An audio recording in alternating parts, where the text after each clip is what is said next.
Hi everyone, I made some improvements to the user interface as well as the actual algorithm for the game of Blokus since my last video, so I thought I'd play another game since I'm kind of suffering from a little bit of cabin fever right now and don't have very much to talk about otherwise. Let's make it 5 seconds per move. I think the better AI can handle it now.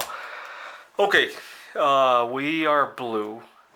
And as usual, my favorite. Well, actually, I actually prefer the X piece now because I've watched the program play against itself a few times. So I'm gonna place the X piece right about here to give myself some room to expand in all directions and to corner off some of this area. That's what I've seen the computer do a few times. So here's the user interface. And now you can enter one piece at a one cell at a time, and then you press X to execute the move. G5, and then actually, did I place it in the right place? E5. Actually, I think what I did was actually, but that's alright. F6, and then X to execute. Good. Okay, so now you can actually toggle the cells if you make a mistake when you enter. And the computer has placed an F piece down, if we can tell where it is.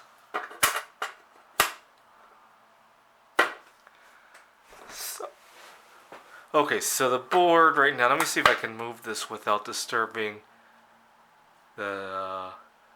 Good. Now we're gonna put, so we can start blocking some of the yellow pieces. I'm gonna put a T piece right about, let's see, is that an H7? Good. F7. Oops. Let's get rid of that. G7, I7. H8 or H9. So you can see your move as it's progressing. It's a darker color. I don't know if you can see it from our angle here. Let's zoom in a little bit. So I'm thinking of that move. And to execute the move, we press X. Unfortunately, that was a bad move because the computer now thinks it's ahead by 0.40. And how much was it ahead, the first move we made? The first move, out of curiosity. No, that X move was already bad. It was already thinking it's... Okay, whatever the case is. There's a lot of subtleties that even I couldn't see until many moves later. I've been watching the computer play against itself as I've been writing the program, right? Okay, so that P move is going to kind of want to... Well, the F is also going to want to cut into us. So let's see if we can block it. See, this is a dangerous situation down here because we can't block yellow from going here because we can't go there ourselves, right? So one thing we might want to do is... make sure that if it does go here, it doesn't get very far, right? Start to corner some of this stuff in, right? So I'm thinking 1, 2, 3, 4. Either a Y piece or an N piece would probably do something there. Right? Let's try the Y. So it's going to look something like that. Let's enter that into the computer. That is...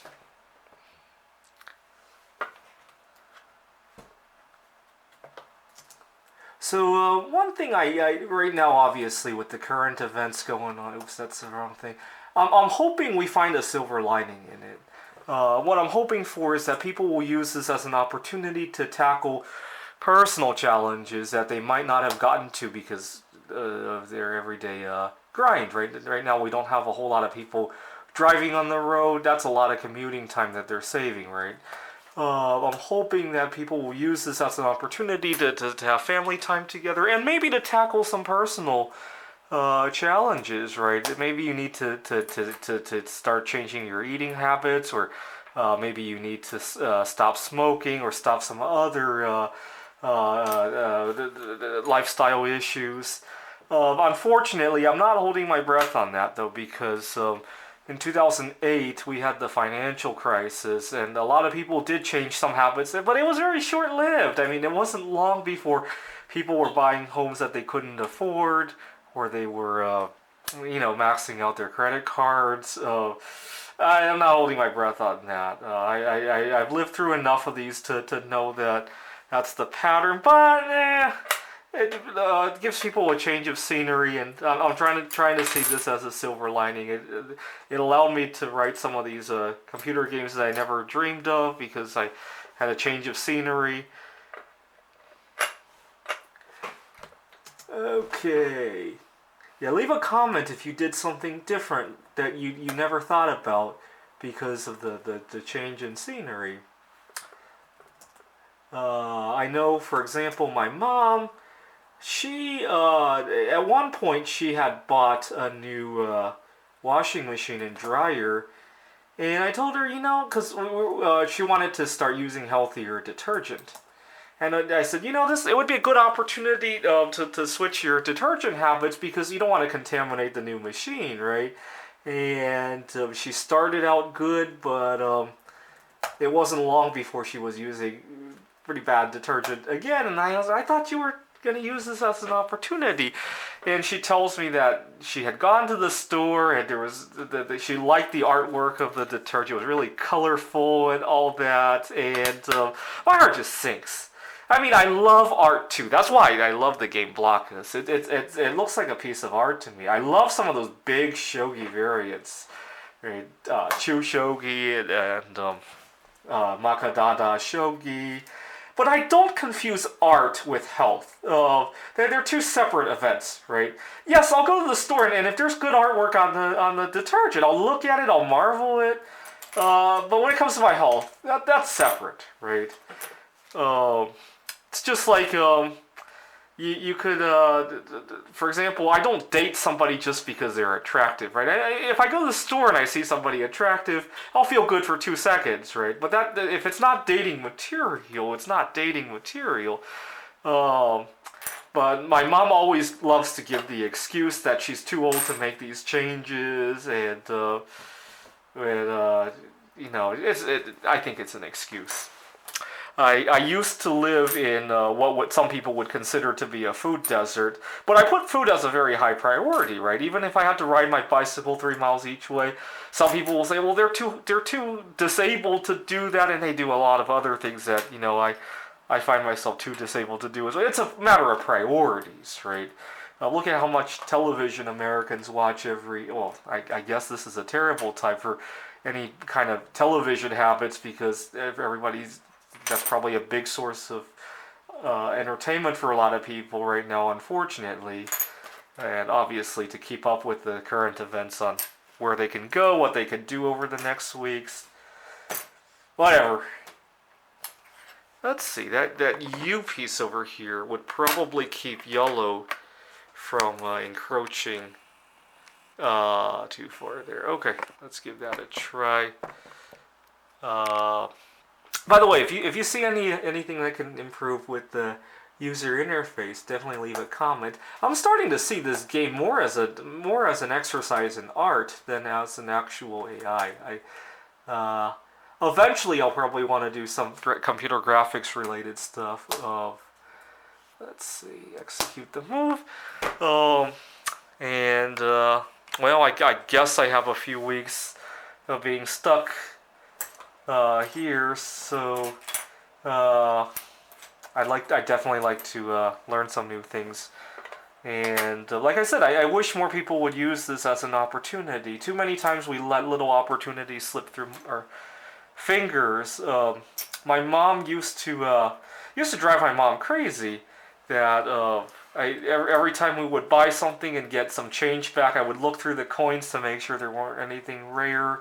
That's a minor thing. I never found anything that rare, but it's a similar metaphor, right? Why let opportunities just slip through your fingers?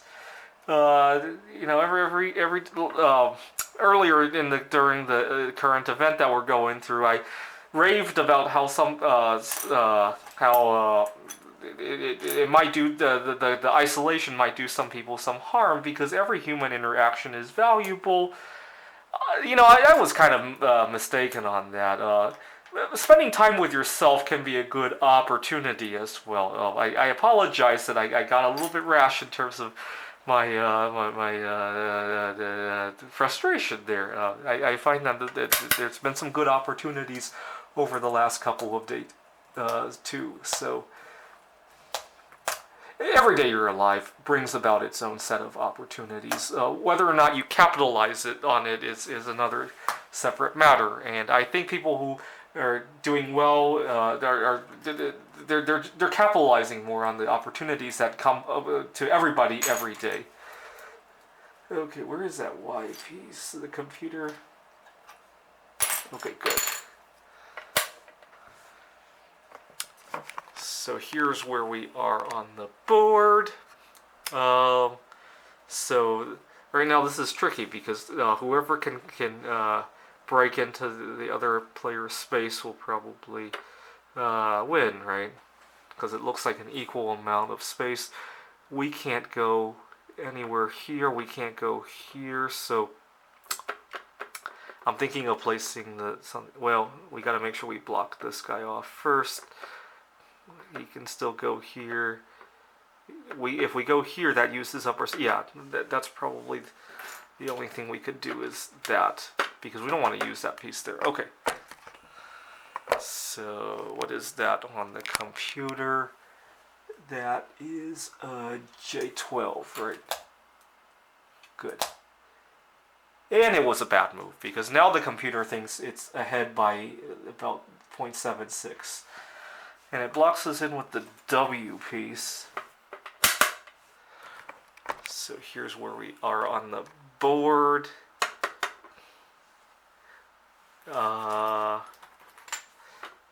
It looks like the computer can encroach on our space more than we can on theirs. Oops, what is that? K10, K11, L11. Okay, we didn't lose too many points on that move, so that seems like a reasonable move. It's just that the computer thinks it can squeeze us in before we get very far with this plan. Okay. Now we can maybe go to the bottom left corner and put some pieces there. Or can we worry about here? Let's see. If we do something here. Yeah, this is only one, so I think it's more important. Well, the computer can go here, and it won't be too late to block. Okay, so go here first. Let's see. What's the biggest piece we can put in there? 1, 2, 3. We don't have that P anymore. Oh, we have the P.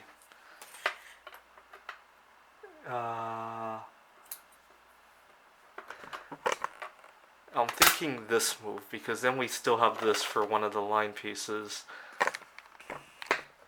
By the way, if I'm playing some kind of blunder, definitely leave a comment. I'm not very good at Blokus. I'm mostly good at programming it.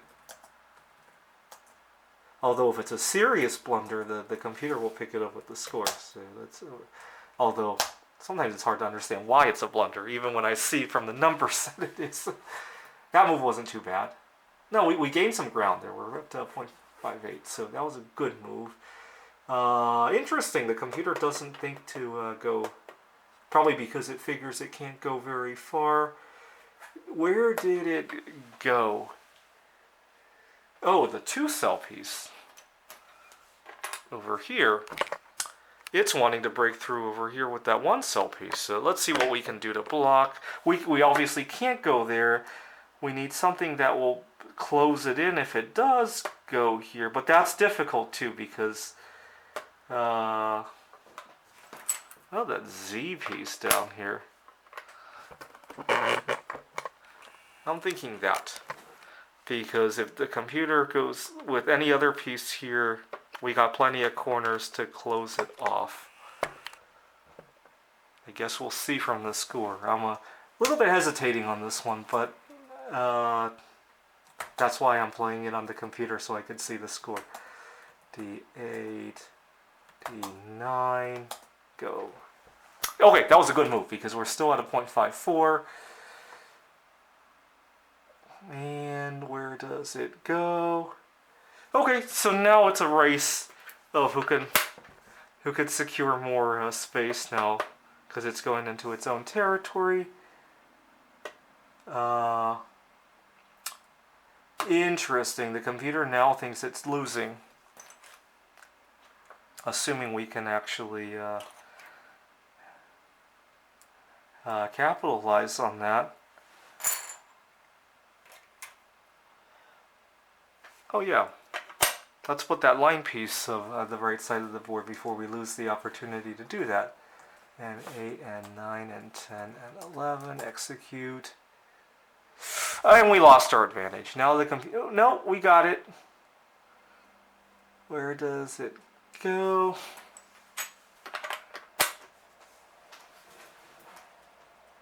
Okay, have we capitalized on everything we can on the right side? I think we have. We don't have the single cell piece anymore. And the computer knows that it's losing, but whether or not we can capitalize on that is another story. Well, we gotta stop this. Okay, how about the 3 cell piece on the left side of the board to stop the yellow from going onto the top right. So let's do A4, A5, A6. And we still have our advantage.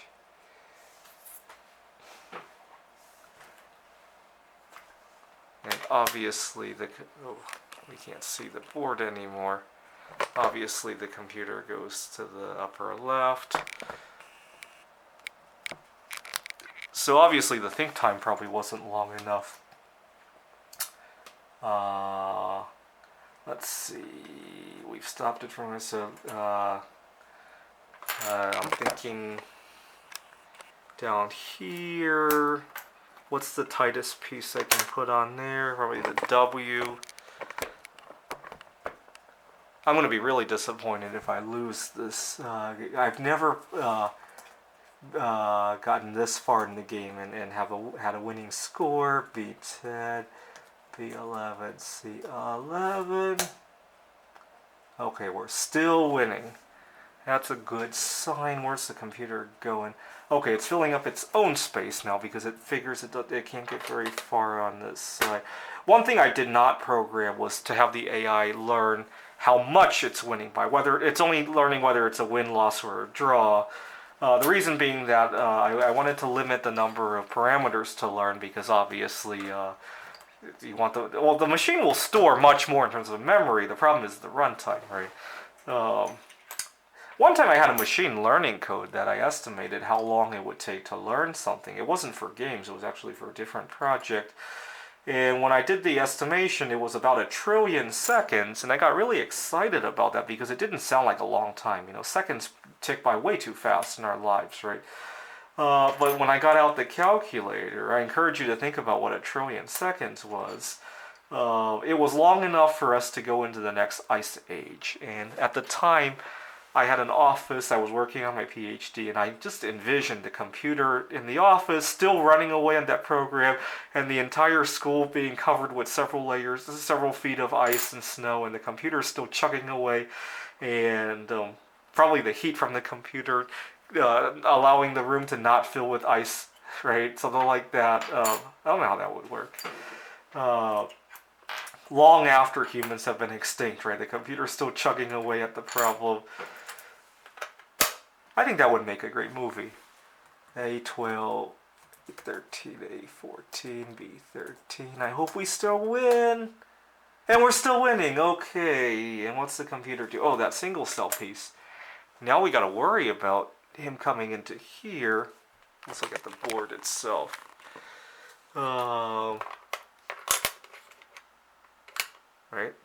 Or actually, can I... Okay.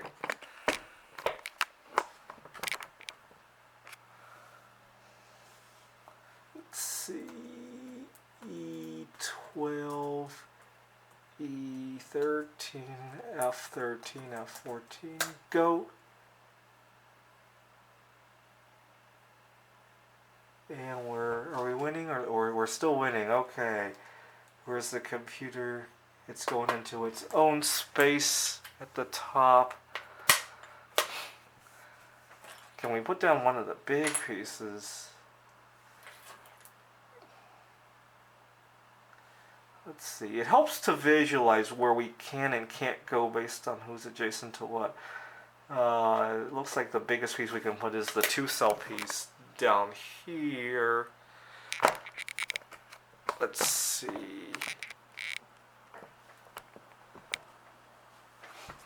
And that is C14, D14. And it looks like we won. There are no more legal moves on the board. Let's count up the score. We have 4, 8, 12, 22. The computer has 5, 10, 15, 20, 28. So we won. But it was only 5-second think time. I hope to... Maybe I'll put in how much we're winning by to see what it is. This is a very first run of the machine learning. Another thing I might think about doing is increasing the depth of the neural network. But right now I have a single hidden layer. Basically what it does is it takes the cells of the board. It does pre-compute a few things like all the adjacencies and all the corners. So we got about 196 times about 3 different inputs. They go into one layer of hidden neurons, which is basically a linear combination of those things. And then you have a trigonometric sigmoid function.